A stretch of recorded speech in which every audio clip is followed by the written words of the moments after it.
Hello friends, praise the lord. మీరు చూస్తున్నది Anand official YouTube channel. ఈ ఛానల్ కొత్తగా మీరు చూసినట్లయితే ఖచ్చితంగా సబ్స్క్రైబ్ చేయండి, లైక్ చేయండి, షేర్ చేయండి.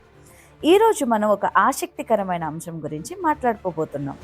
అదేనండి హెలెనైజేషన్. ఈ పదం గురించి మీరు ఎప్పుడైనా విన్నారా? లేదా ఇది కొత్తగా వినిపిస్తుందా? ఏమైనా సరే ఈ వీడియోలో మనం హెలెనైజేషన్ అంటే ఏంటి, దాని చరిత్ర ఏంటి, మరియు ఇది ప్రపంచంపై ఎలాంటి ప్రభావం చూపింది అనే విషయాలను సులభంగా అర్థమయ్యేలాగా మీ అందరికీ తెలియజేస్తా. కాబట్టి వీడియో ఆఖరి వరకు చూడండి. హెలెనైజేషన్ అంటే ఏమిటి? సరళంగా చెప్పాలంటే హెలెనైజేషన్ అనేది గ్రీకు సంస్కృతి, భాష, ఆచారాలు మరియు జీవన విధానం ఇతర ప్రాంతాల సంస్కృతులతో కలిసిపోవడం లేదా వాటిపై ప్రభావం చూపడం. హెలెన్ అనే పదం గ్రీసుకు సంబంధించినది, ఎందుకంటే పురాతన గ్రీకులను హెలెన్స్ అని పిలిచేవారు. కాబట్టి ఈ ప్రక్రియలో గ్రీకు సంస్కృతి ఇతర ప్రాంతాల్లో వ్యాపించడం జరిగింది. హెలెనైజేషన్ ఎప్పుడు జరిగిందో తెలుసా? ఈ ప్రక్రియ ముఖ్యంగా అలెగ్జాండర్ ది గ్రేట్ యొక్క కాలంలో, అంటే క్రీస్తు పూర్వం 4వ శతాబ్దంలో ఎక్కువగా కనిపిస్తుంది. అలెగ్జాండర్ ఒక గొప్ప యోధుడు మరియు రాజు. అతను తన సామ్రాజ్యాన్ని గ్రీసు నుండి ఈజిప్టు, పర్షియా, ఇండియా వరకు విస్తరించాడు. అతను వెళ్ళిన ప్రతి ప్రాంతంలో గ్రీకు సంస్కృతిని పరిచయం చేశాడండి. ఉదాహరణకు అతను కొత్త నగరాలను నిర్మించాడు. వాటికి అలెగ్జాండ్రియా అని పేరు పెట్టాడు.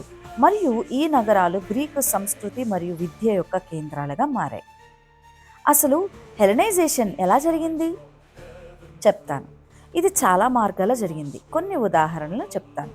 మొట్టమొదటిది భాష.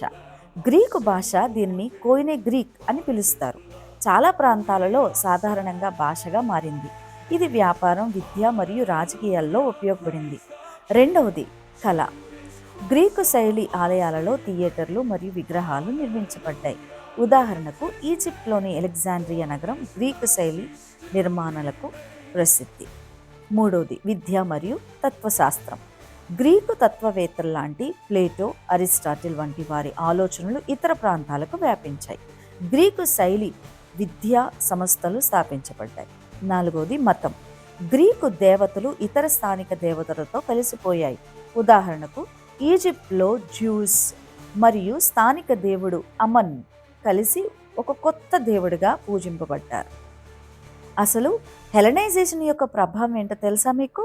హెలెనైజేషన్ ప్రపంచ చరిత్రలోనే చాలా గొప్ప మార్పులను తీసుకొచ్చింది. మొట్టమొదటిది సాంస్కృతిక మిశ్రమం.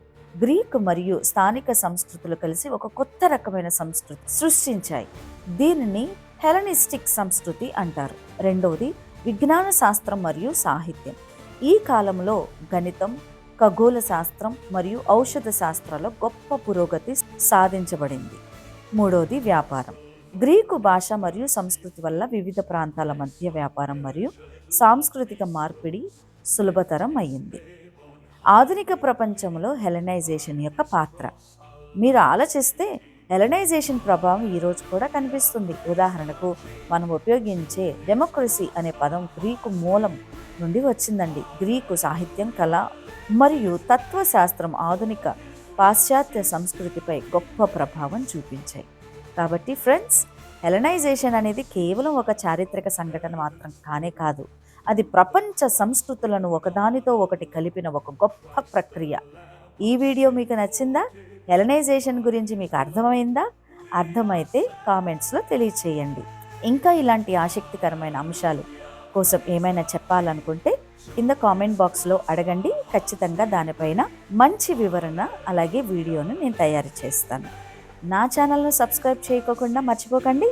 సబ్స్క్రైబ్ చేయండి, లైక్ చేయండి. God bless you all.